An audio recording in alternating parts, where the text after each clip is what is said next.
And still on matters faith, the Interfaith Council, mandated to develop safety and health protocols to guide in the reopening of places of worship, is now seeking public participation in formulating the roadmap ahead of the next presidential address. The council, led by Archbishop Anthony Muheria of Nyeri Catholic Archdiocese, say Kenyans have until 2nd of July to share their proposals. At the same time, the council has called on members of the public to continue exercising patience.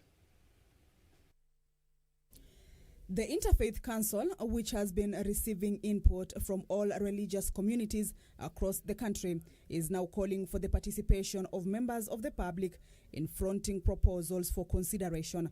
The council, which is mandated to develop guidelines and protocols for safe phased reopening of places of worship, says Kenyans can share feedback through the council's email address interfaithcouncil@interior.go.ke.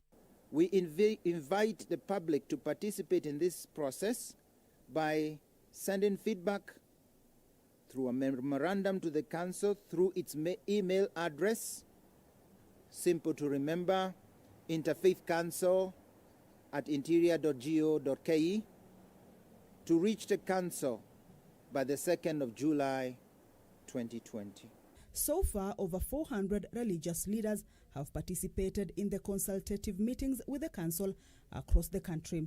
The council's chair, Archbishop Anthony Muheria, says 10 regional meetings for validation of inputs will be conducted to ensure the final guidelines are all inclusive in line with faith traditions. We also commit to ensure that this is an open and transparent process, and thus have opened a Twitter account for updates on the council's activities. Twitter handle @interfaithc20.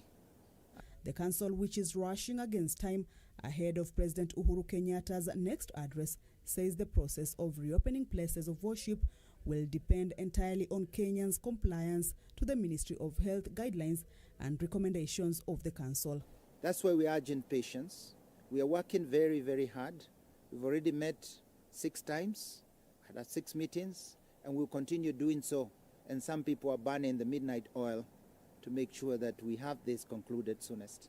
We hope to have interim guidelines and report within the next week. Kamchemenza for Channel 1 News.